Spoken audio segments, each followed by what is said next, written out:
Hello students, it's Himani और आज हम लोग पढ़ने वाले हैं बायोलॉजिकल क्लासिफिकेशन 11th बायोलॉजी के एनसीईआरटी को हिंदी में।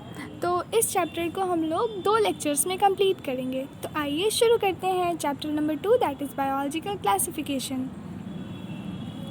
क्लासिफिकेशन के शुरू से ही ह्यूमंस ने मनुष्य ने लिविंग ऑर्गेनिज्म के क्लासिफिकेशन के अनेक प्रयास किए हैं। क्लासिफिकेशन के ये प्रयास साइंटिफिक क्राइटेरिया की जगह पर फूड, शेल्टर एंड क्लॉथिंग जैसे सामान्य वस्तुओं के उपयोग या आवश्यकताओं पर बेस्ड थे।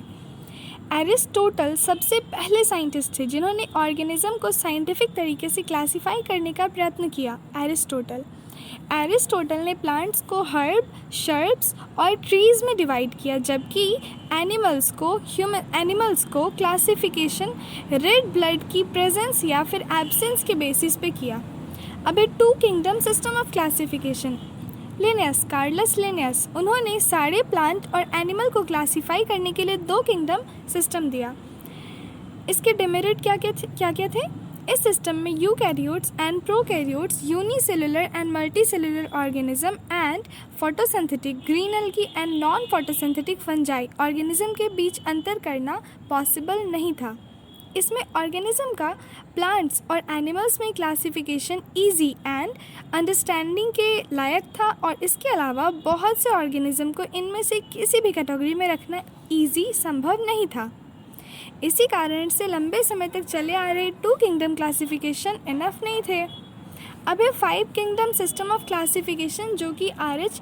व्हिटेकर दिए थे 1969 में। इसमें मोनेरा, प्रोटिस्टा, फंजाई, प्लांटा और एनिमलिया है। ये क्लासिफिकेशन सेल के structure, thallus organisation, mode of nutrition, reproduction and phylogenetic relationship पे बेस्ड है। यहाँ पर टेबल कैरेक्टरिस्टिक ऑफ 5 किंगडम दिया हुआ है, वो देख लेना। अब है 5 kingdom system of classification. Earlier classification system में bacteria, blue green algae, fungi, moss, fern, gymnosperm and angiosperm को प्लांटा के अंदर रखा गया था। इस किंगडम में सारे ऑर्गेनिज्म में सेल वॉल की प्रेजेंस एक जैसी थी, लेकिन उनके जो अदर कैरेक्टर्स थे वो एक दूसरे से अलग थे। इसमें prokaryotic bacteria and blue green algae cyanobacteria को दूसरे यूकैरियोटिक ऑर्गेनिज्म के साथ क्लासिफाई किया गया था। इस सिस्टम में यूनिसेलुलर ऑर्गेनिज्म को मल्टीसेलुलर ऑर्गेनिज्म के साथ क्लासिफाई किया गया था, जैसे कि क्लेमाइडोमोनास एंड स्पाइरोगायरा एल्गी। इस क्लासिफिकेशन में heterotrophic group, fungi and autotrophic green plant के बीच अंतर नहीं किया गया, जबकि फंजाई में cell wall chitin and green plant में सेलुलोज का बना होता है। इन कैरेक्टरिस्टिक्स के बेसिस पर फंजाई को किंगडम फंजाई के अंदर रखा गया। सारे प्रोकैरियोटिक ऑर्गेनिज्म को kingdom Monera and unicellular organism को किंगडम प्रोटिस्टा में रखा गया। किंगडम प्रोटिस्टा में सेल वॉल से मिला हुआ क्लेमाइडोमोनास एंड क्लोरेला जो पहले प्लांट किंगडम के अंदर अल्गी में था, एंड पैरामीशियम एंड अमीबा जो कि पहले एनिमल किंगडम में था, उसको रखा गया। पैरामीशियम और अमीबा में सेल वॉल नहीं होती है। इस प्रकार इस सिस्टम में बहुत सारे ऑर्गेनिज्म को एक साथ रखा गया जिन्हें अर्लियर क्लासिफिकेशन में अलग अलग रखा गया था।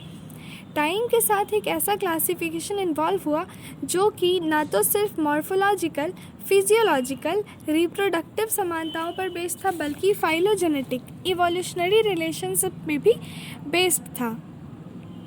अब है किंगडम मोनेरा। सारे बैक्टीरिया किंगडम मोनेरा में आते हैं। जितने भी बैक्टीरिया हैं वो सब किंगडम मोनेरा में आते हैं।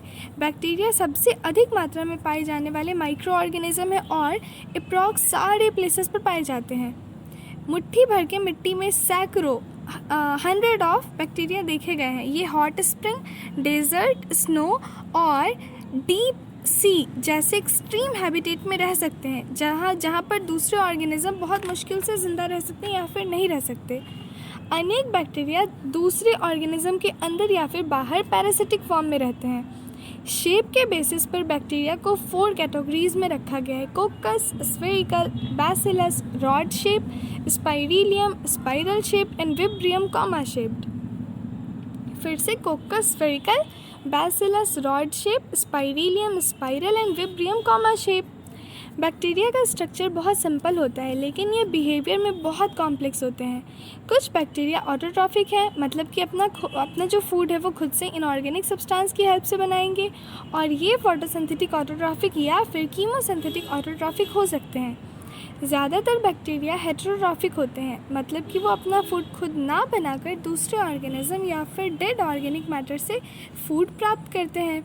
आर्की बैक्टीरिया के ऑर्गेनिज्म हार्श हैबिटेट में रहते हैं, जैसे कि हेलोफिल्स बहुत ज़्यादा साल्टी एरिया में रहते हैं, थर्मोएसिडोफिल्स हॉट स्प्रिंग में,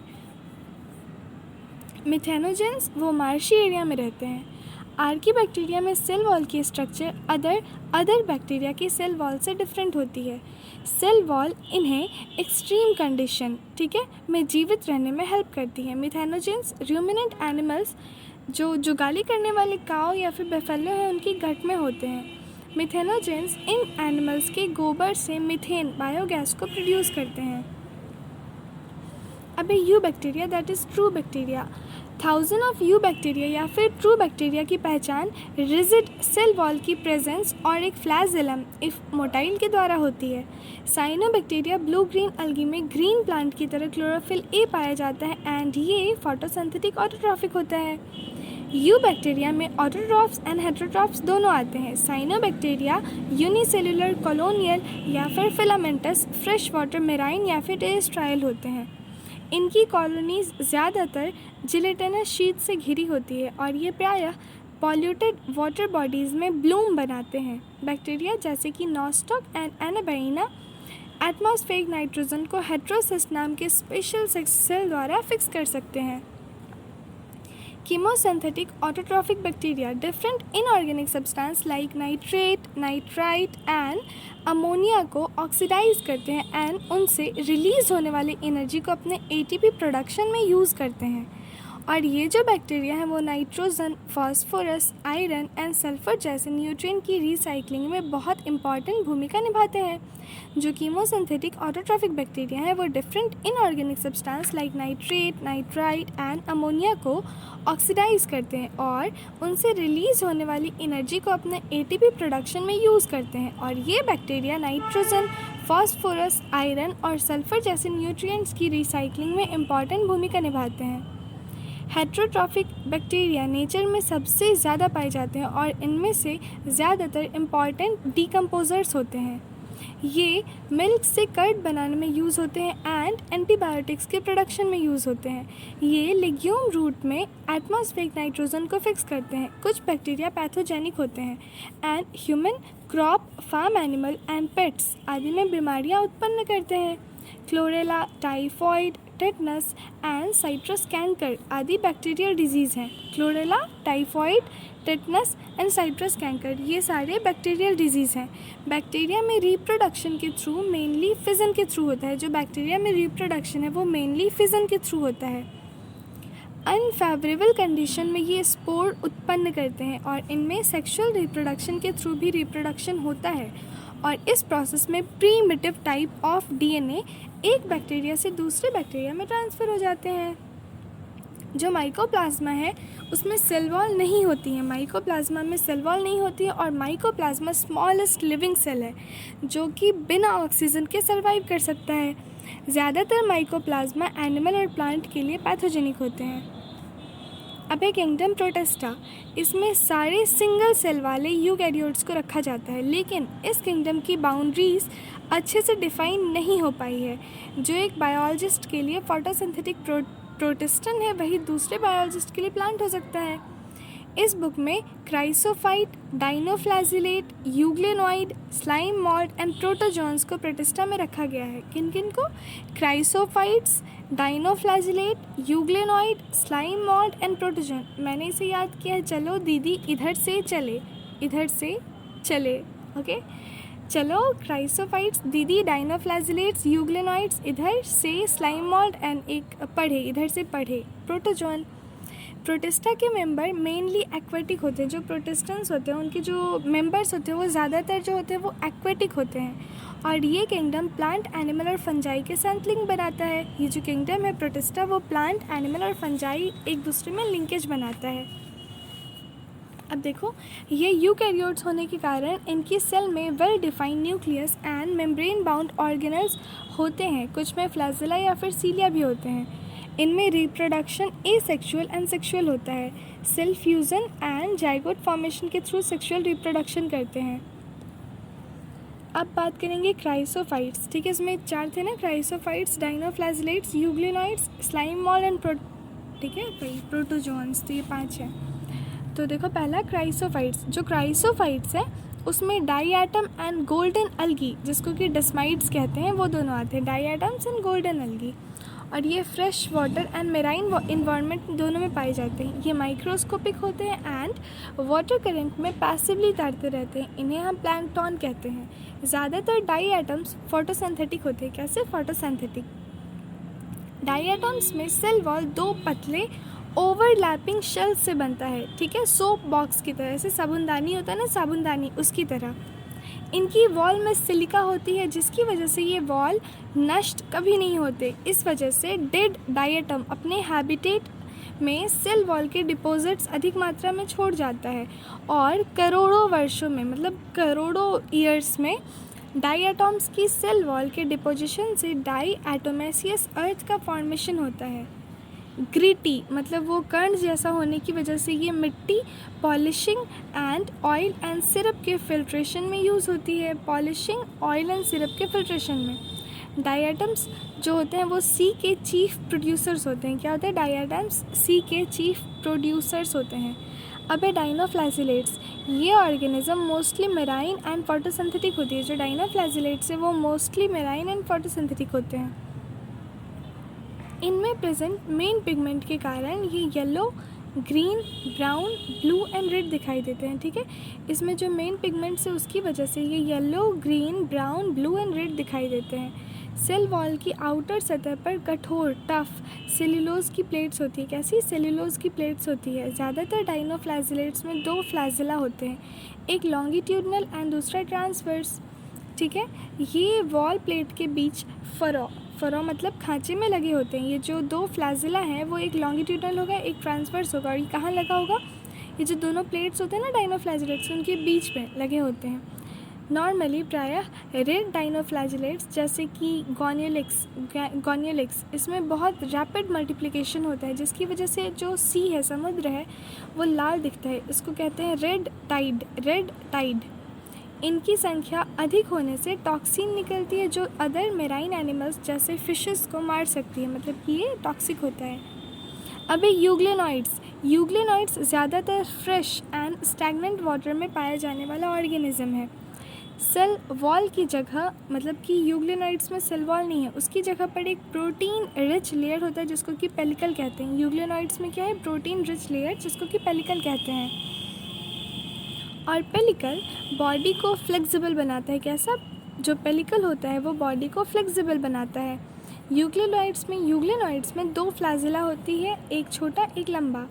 और यूग्लिनॉइड की खासियत है कि ये सनलाइट की प्रेजेंस में फोटोसिंथेटिक होता है, और जब सनलाइट नहीं होता है तो ये हेटेरोट्रॉफिक हो जाता है और स्मॉल ऑर्गेनिज्म का शिकार करता है।